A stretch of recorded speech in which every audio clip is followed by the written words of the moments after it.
Hi friends, welcome back to my channel Rani Kannada vlogs. ಎಲ್ಲರೂ ಹೇಗಿದ್ದೀರಾ? ನಾನು ತುಂಬ ಚೆನ್ನಾಗಿದ್ದೀನಿ. ನೀವೆಲ್ಲರೂ ಚೆನ್ನಾಗಿದ್ದೀರಾ ಅಂತ ನಾನು ಭಾವಿಸ್ತಾ ನಾನು ಈ ವಿಡಿಯೋನ ಸ್ಟಾರ್ಟ್ ಮಾಡ್ತಾಯಿದ್ದೀನಿ. ನಾನು ಬೆಳಿಗ್ಗೆಯಿಂದ ಸ್ಟಾರ್ಟ್ ಮಾಡ್ತಾಯಿದ್ದೀನಿ. ಮಾರ್ನಿಂಗ್ ಅಂದರೆ ಮಾಮೂಲಿ ಸುಮಾರು 9:30 ಆಗಿದೆ. 9:30 ಇವಾಗ ನೀರು ಕಾದಿದ್ದಾವೆ. ನನ್ನ ಮಗಳಿಗೆ ನೀರು ಇಟ್ಕೊಡ್ಬೇಕು. ಅವಳು ಸ್ನಾನಕ್ಕೆ ಹೋದ ನಂತರ ಮತ್ತು ನಾನು ಸ್ನಾನಕ್ಕೆ ಹೋಗಬೇಕು.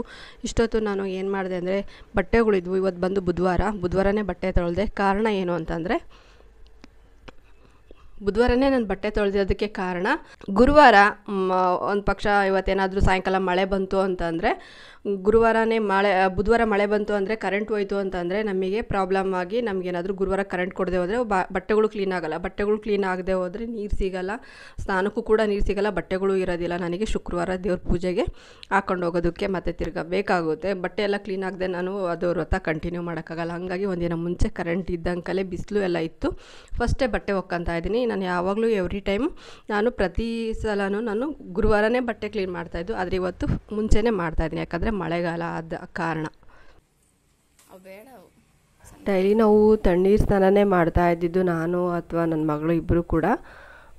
ಇವಾಗ ಸ್ವಲ್ಪ ಮಳೆ ಬಂದು ಸ್ವಲ್ಪ ಕೋಲ್ಡ್ ಆಗಿರೋದ್ರಿಂದ, ಸ್ವಲ್ಪ ಚಳಿ ಅಂತ ಥಂಡಿ ಗಾಳಿ ಬೀಸೋದ್ರಿಂದ ಅವಳಿಗೆ ನೀರು ಕಾಸಿಕೊಟ್ಟೆ. ಮೊದಲೇ ಸ್ವಲ್ಪ ಕೋಲ್ಡ್ ಆಗಿತ್ತು, ಊರಿಂದ ಬಂದಾಗಿಂದ ಇಬ್ಬರಿಗೂ ಕೂಡ ಸ್ವಲ್ಪ ಕೋಲ್ಡಾಗಿ ನೆಗಡೆ, ಕೆಮ್ಮು, ಸ್ವಲ್ಪ ಫೀವರ್ ಹಂಗೆಲ್ಲ ಕಾಣಿಸ್ಕೊಂಡಿತ್ತು. ಹಂಗಾಗ್ಬಿಟ್ಟು ಅವಳಿಗೆ ನೀರು ಕಾಸಿಕೊಟ್ಟೆ. ನಾನು ಒಂದು ಬಿನ್ಗೆ ತೊಗೊಂಡು ಬಂದು ಮತ್ತು ಹೀಟ್ರ್ ಹಾಕೋಣ ಅಂತ ಹೇಳ್ಬಿಟ್ಟು ಒಂದು ಬಿನ್ಗೆ ನೀರು ಇಟ್ಕೊಂಡ್ಬಂದೆ.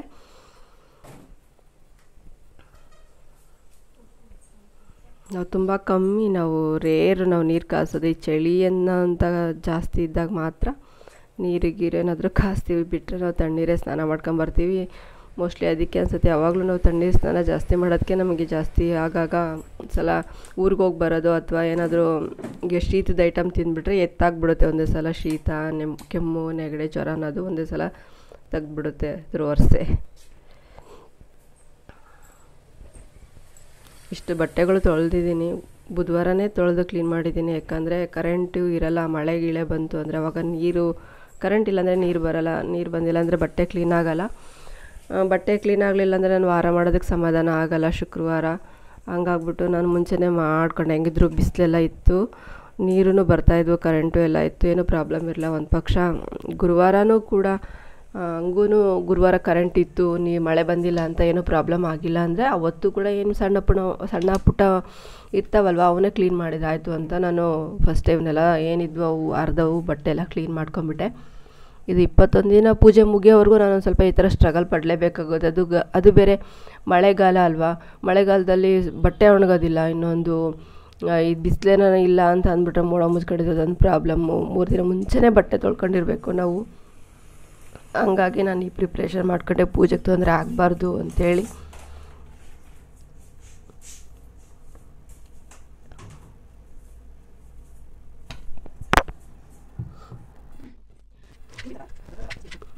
ಬಟ್ಟೆ ಎಲ್ಲ ತೊಳೆದಿದ್ದಾಯಿತು. ಬಟ್ಟೆ ಎಲ್ಲ ತೊಳೆದು ಇಬ್ಬರು ಕೂಡ, ನಾನು ನನ್ನ ಮಗಳು ಇಬ್ಬರು ಸ್ನಾನ ಎಲ್ಲ ಆಯಿತು. ಸ್ನಾನ ಎಲ್ಲ ಮುಗಿಸಿದಾದ್ಮೇಲೆ ತಿಂಡಿ ಮಾಡಬೇಕಾಗಿತ್ತು. ಸುಮಾರು ಒಂದು 11 ಗಂಟೆ ಆಗಿತ್ತು ಅನಿಸುತ್ತೆ, 11:30 ಹತ್ರ ಆಗಿತ್ತು ಅನಿಸುತ್ತೆ. ಆವಾಗ ತಿಂಡಿ ಪ್ರಿಪೇರ್ ಮಾಡ್ತಾ ಇದ್ದೆ. ಏನು ತಿಂಡಿ ಮಾಡೋದು ಅಂತಂದರೆ ಉಪ್ಪಿಟ್ಟು. ನಮ್ಮಿಬ್ರಿಗೂ ಇಷ್ಟ ಇಲ್ದಿರೋದು. ಕೆಲವೊಂದು ಟೈಮ್ ಟೇಸ್ಟಿಯಾಗಿ ಇದಿರುತ್ತೆ, ಅದು ಯಾವ ಮ್ಯಾಜಿಕ್ ಆಗಿರೋದೋ ಗೊತ್ತಿಲ್ಲ, ಉಪ್ಪಿಟ್ಟು ಕೂಡ ತಿನ್ನಬೇಕು ಅಂತ ಅನ್ನೋ ಥರ ಇರುತ್ತೆ. ಬಯಸಿ ತಿನ್ನಬೇಕು ಅಂತ ಅನ್ನೋ ಥರ ಒಂದೊಂದು ಸಲ ಆಗ್ಬಿಡುತ್ತೆ. ಕೆಲವೊಂದು ಸಲ ಉಪ್ಪಿಟ್ಟು ಹೇಟ್ ಮಾಡಿದಷ್ಟು, ಅವಲಕ್ಕಿ ತಿಂಡಿ ಹೇಟ್ ಮಾಡಿದಷ್ಟು ಬೇರೆ ಯಾವ ತಿಂಡಿನೂ ಹೇಟ್ ಮಾಡಿರಲ್ಲ, ಅಷ್ಟು ಬೇಜಾರಾಗ್ಬಿಡುತ್ತೆ. ಹಂಗಾಗಿ ಇವತ್ತೇನೋ ಎಮರ್ಜೆನ್ಸಿಗೆ ಬರೀ ಬೋರ್ ಹೊಡೆಯುತ್ತೆ, ಬರೀ ರೈಸ್ ಐಟಮೇ ಮಾಡಿದ್ರೆ ಅಂತ ಹೇಳ್ಬಿಟ್ಟು ಅವಳನ್ನ ಕೇಳಿ ನನ್ನ ಮಗಳನ್ನ ಒಪ್ಪಿಸ್ಕೊಂಡೇ ಉಪ್ಪಿಟ್ಟು ಮಾಡ್ತೀನಿ ತಿನ್ನಬೇಕು ಅಂತೇಳಿ ಉಪ್ಪಿಟ್ಟು ಮಾಡ್ತಾಯಿದ್ದೀನಿ. 2 ಸ್ಟವ್ ಮೇಲೂ ನಾನು ಮಾಡ್ತಾಯಿದ್ದೀನಿ, ಬೇಗ ಕ್ವಿಕ್ಕಾಗುತ್ತೆ ಅಂತ. ಯಾಕಂದರೆ ಎಲ್ಲ ಕೆಲಸನೂ ಮುಗಿಸಿ ನಾನು ಬಂದಿರೋದ್ರಿಂದ ತಿಂಡಿ ಏನೂ ಆಗಿರಲಿಲ್ಲ, ಬೆಳಗ್ಗೆ ಕಾಫಿ ಕುಡ್ದಿರೋದು ಅಷ್ಟೇನೆ. ಹಂಗಾಗಿ ಈ ಕಡೆ ಒಗ್ಗರಣೆಗೆ ಇಟ್ಟಿದ್ದೆ, ಈ ಕಡೆ ಉರಿತಾ ಇದ್ದೆ. ಇನ್ನು ಈ ಥರನೂ ಮಾಡಿದರೂ ಕೂಡ ಬೇಗ ಚೆನ್ನಾಗಾಗುತ್ತೆ ತಿಂಡಿ. ಒಂಥರ ಅದೇನೆಂದರೆ ಈ ಕಡೆ ಒಗ್ಗರಣೆ ಹಾಕ್ತಾಯಿರ್ತೀವಿ ಮತ್ತು ಈ ಕಡೆ ಮರಳ್ತಾ ಇರುತ್ತೆ ಅಲ್ವಾ. ಇದು ಒಗ್ಗರಣೆ ಎಲ್ಲ ಹಾಕಿದ್ದೆಲ್ಲ ಆದಮೇಲೆ, ನೀರು ಹಾಕಿದ್ಮೇಲೆ ಇದು ಸ್ವಲ್ಪ ಬಿಸಿನೇ ಇರುತ್ತಲ್ವ ರವೆ, ಅದು ಆ ಬಿಸಿ ಇರೋಂಥ ರವೆನ ಇಲ್ಲಿ ಮರಳಿದ್ದೆಲ್ಲ ಆದಮೇಲೆ ಇದೊಂದು 2 ಕುದಿ ಬಂದಮೇಲೆ ರವೆ ಲೈಟಾಗಿ ಉರಿತಾ ಇರ್ತೀವಲ್ವ, ಹಾಕಿದ ತಕ್ಷಣ ಒಂಥರ ಚೆನ್ನಾಗಿ ಬೇಗ ಒಂಥರ ಚೆನ್ನಾಗಾಗುತ್ತೆ, ಚೆನ್ನಾಗಿ ಅಳ್ಕೊಳ್ಳುತ್ತೆ, ಬೇಗ ನೀರು ಹೀರ್ಕೊಳ್ಳುತ್ತೆ ಎಲ್ಲ ಒಂಥರ ಚೆನ್ನಾಗಿ ಅನಿಸುತ್ತೆ ನನಗೆ, ಅದೊಂದು ಐಡಿಯಾ. ಹಂಗಾಗಿ ಮತ್ತು ಇನ್ನೊಂದು ಬೇಗ ಕ್ವಿಕ್ಕಾಗಿ ಆಗುತ್ತೆ ಅಂತ ಹೇಳ್ಬಿಟ್ಟು ಈ ಥರ ನಾನು ಮಾಡ್ತಾಯಿದ್ದೀನಿ. ನಾನು ಬನ್ಸಿ ರವೆದು ಮಾಡ್ತಾಯಿದ್ದೀನಿ. ನಾನು ಆ್ಯಕ್ಚುಲಿ ಹೇಳ್ಬೇಕಾದ್ರೆ ಬನ್ಸಿ ರವೆದು ಮಾಡಲ್ಲ ಜಾಸ್ತಿ, ನನಗೆ ವೈಟ್ ರವೆದು ಇಷ್ಟ ಆಗ್ತಾಯಿತ್ತು. ಅದು ಯಾಕೋ ವೈಟ್ ರವೆಯಿಂದ ಸ್ವಲ್ಪ ಕೈ ಸುಟ್ಕೊಂಡಂಗೆ ಯಾವುದೋ ಒಂದು ಇಡ್ಲಿ ರವೆ ಥರದ್ದು ಕೊಟ್ಬಿಟ್ಟಿದ್ರು, ಸೂಜಿ ರವೆ, ಉಪ್ಪಿಟ್ಟಿನ ರವೆ ಅಂತ ಮಾಡಿದ್ದೆ. ಅದು ಯಾಕೋ ಟೇಸ್ಟೇ ಒಂಥರ ಇಡ್ಲಿ ತಿಂದಂಗೆ ಆಗ್ತಾಯಿತ್ತು. ಅದಕ್ಕಾಗಿ ಅದು ನಾನು ತರದೇ ಬಿಟ್ಬಿಟ್ಟಿದ್ದೀನಿ ಹೆದರ್ಕೊಂಡು. ಇವಾಗ ನಾನು ಬನ್ಸಿ ರವೆದೇ ಮಾಡ್ತಾಯಿದ್ದೀನಿ. ನಾವು ಚಿಕ್ಕವರಿದ್ದಾಗ ನಮ್ಮಮ್ಮ ತಿಂಡಿ ಮಾಡುವಾಗ ಕಾಂಬಿನೇಷನ್ ಉಪ್ಪಿಟ್ಟಿನ ಜೊತೆ ಕೇಸರಿಬಾತ್ ಇರಲೇಬೇಕಾಗಿತ್ತು. ಆ ಥರ ನಮ್ಮಮ್ಮ ತಿಂಡಿ ಮಾಡ್ತಾಯಿದ್ರು. ಉಪ್ಪಿಟ್ಟು ಮಾಡಿದಂದರೆ ಪಕ್ಕದಲ್ಲಿ ಕೇಸರಿಬಾತ್ ಅಂತೂ ಇದ್ದೇ ಇರ್ತಿತ್ತು. ನಾವಿವಾಗೆಲ್ಲ ಅದನ್ನೆಲ್ಲ ಜಾಸ್ತಿ ಕಂಟಿನ್ಯೂ ರೂಢಿ ಮಾಡಿಲ್ಲ. ಇಲ್ಲಿ ಹಳ್ಳಿ ಕಡೆಗೆ ಇನ್ನೊಂದು ಒಂದು ಸಿಕ್ಕರೆ ಒಂದು ಸಿಗಲ್ಲ. ನಾವು ಅದನ್ನು ಈ ಥರ ಮಕ್ಳಿಗೆ ಮಾಡಿಕೊಡ್ಬೋದು. ಕೇಸರಿಬಾತು, ಉಪ್ಪಿಟ್ಟು ಅದೆಲ್ಲ ಚೆನ್ನಾಗಿರುತ್ತೆ. ಅವು ಟೇಸ್ಟು ಇಷ್ಟಪಡ್ತವೆ, ಸ್ವಲ್ಪ ಸ್ವೀಟು ಸ್ವಲ್ಪ ಖಾರ ಅಂತ ಅಂದರೆ. ನಾನು ಇವಾಗ ರುಚಿಗೆ ತಕ್ಕಷ್ಟು ಉಪ್ಪು ಹಾಕಿದೆ ಎಲ್ಲ ಐಟಮ್ಸ್. ನಾನು ಇದನ್ನು ರೆಗ್ಯುಲರಾಗಿ ನಾನು ತೋರಿಸ್ತಾ ಇಲ್ಲ, ನಾನು ಉಪ್ಪಿಟ್ಟು ಮಾಡೋ ಪರ್ಟಿಕ್ಯುಲರಾಗಿ ಪ್ರೊಸೀಜರ್ ಪ್ರಕಾರ ತೋರಿಸ್ತಾ ಇಲ್ಲ. ಹಂಗಾಗಿ ನಾನು ನಿಮಗೆ ಇದ್ರ ಬಗ್ಗೆ ನಾನು ಏನೂ ಹೇಳ್ತಾ ಇಲ್ಲ.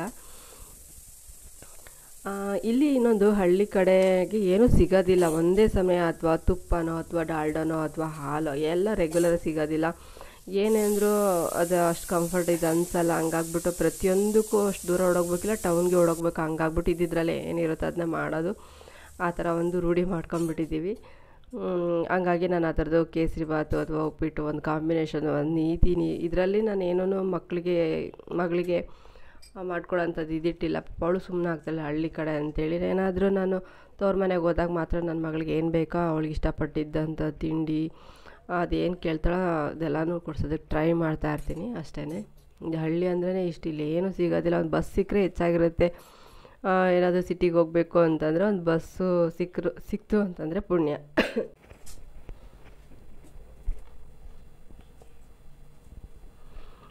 ತುಂಬ ಹೊಟ್ಟೆ ಹಸಿವಾಗಿತ್ತು ನನಗೂ ನನ್ನ ಮಗಳಿಗೂ. ಬೇಗ ಎಲ್ಲ ಉಪ್ಪಿಟ್ಟು ಮಾಡಿ ಕಾಯಿ ತುರಿ ಮೊನ್ನೆ ತುರಿದು ಎತ್ತಿಟ್ಟಿದ್ದೆ ಅಲ್ವಾ ಫ್ರಿಜ್ಜಲ್ಲಿ.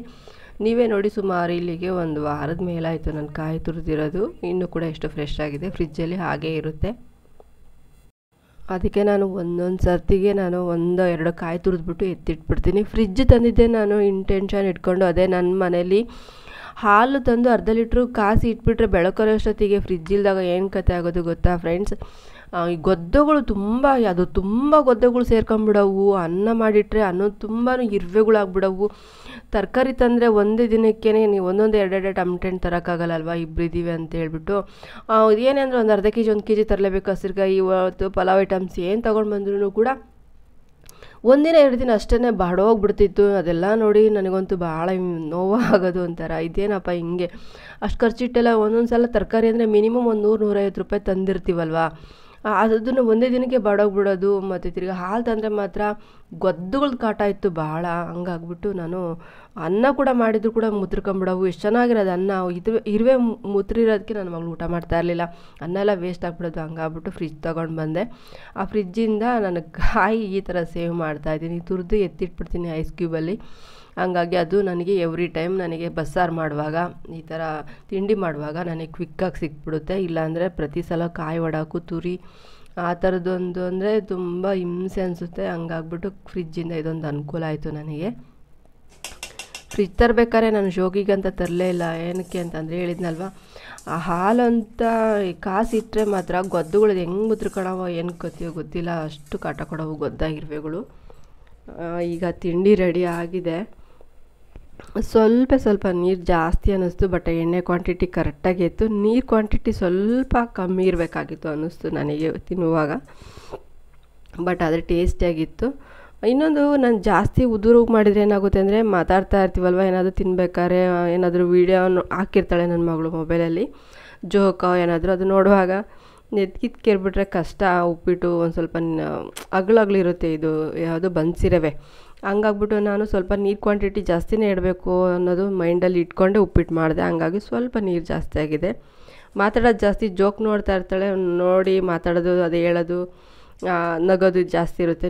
ಕೇರಿದ್ಬಿಟ್ರೆ ಕಷ್ಟ ಅಂತ ಹೇಳ್ಬಿಟ್ಟು ನಾನು ಅದನ್ನ ಮೈಂಡಲ್ಲಿ ಇಟ್ಕೊಂಡು ನೀರು ಜಾಸ್ತಿ ಇರಬೇಕು ಅಂತಲೇ ಹಾಕಿದೆ. ಹಂಗಾಗಿ ಸ್ವಲ್ಪ ಜಾಸ್ತಿ ಆಗಿದೆ ಅಷ್ಟೇ. ಪರವಾಗಿಲ್ಲ, ಟೇಸ್ಟ್ ವೈಸ್ ಚೆನ್ನಾಗಿತ್ತು. ಎಣ್ಣೆನೂ ಎಲ್ಲ ಚೆನ್ನಾಗಿತ್ತು. ಉಪ್ಪಿಟ್ಟಿಗೆ ಹೇಳಬೇಕು ಅಂದರೆ ಎಣ್ಣೆ ಮತ್ತು ಈರುಳ್ಳಿ ಜಾಸ್ತಿ ಇರಬೇಕು, ತುಂಬ ಚೆನ್ನಾಗಿರುತ್ತೆ. ತಿಂಡಿ ಎಲ್ಲ ತಿಂದಿದ್ದಾಯಿತು. ಬಟ್ಟೆ ಎಲ್ಲ ಒಗ್ದಿರೋದೆಲ್ಲ ಸ್ವಲ್ಪ ಒಣಗಿದ್ವು. ಒಂದ್ರ ಮೇಲೆ ಒಂದೊಂದು ಹಾಕಿದ್ದೆ ಅಲ್ವಾ, ಅವನ್ನೆಲ್ಲ ಸ್ವಲ್ಪ ತೆಗಿತಾ ಇದ್ದೀನಿ. ಇನ್ನೊಂದು ಸ್ವಲ್ಪ ಆರಬೇಕು, ಸ್ವಲ್ಪ ಇದ್ದಾವೆ. ಮಳೆ ಬೇರೆ ಬರೋ ಥರ ಆಗಿತ್ತು, ಹಂಗಾಗ್ಬಿಟ್ಟು ನಾನು ಈಗಲೇ ತೆಗಿತಾ ಇದ್ದೀನಿ. ಫ್ರೆಂಡ್ಸ್, ನನ್ನ ಈ ವಿಡಿಯೋ ನಿಮಗೆ ಸ್ವಲ್ಪನಾದರೂ ಇಷ್ಟ ಆಗಿದೆ ದಯವಿಟ್ಟು ಲೈಕ್ ಕೊಡೋದನ್ನು ಮರಿಬೇಡಿ. ಲೈಕ್ ಮಾಡಿ, ಶೇರ್ ಮಾಡಿ, ಕಮೆಂಟ್ ಮಾಡಿ, ಹಾಗೆ ಸಬ್ಸ್ಕ್ರೈಬ್ ಆಗೋದನ್ನು ದಯವಿಟ್ಟು ಮರಿಬೇಡಿ. ನನಗೂ ಕೂಡ ಸಪೋರ್ಟ್ ಮಾಡಿ ಅಂತ ಹೇಳ್ತಾ ನಾನು ಈ ವಿಡಿಯೋನ ಇಲ್ಲಿಗೆ ಎಂಡ್ ಮಾಡ್ತಾಯಿದ್ದೀನಿ. Okay, bye, take care, love you all.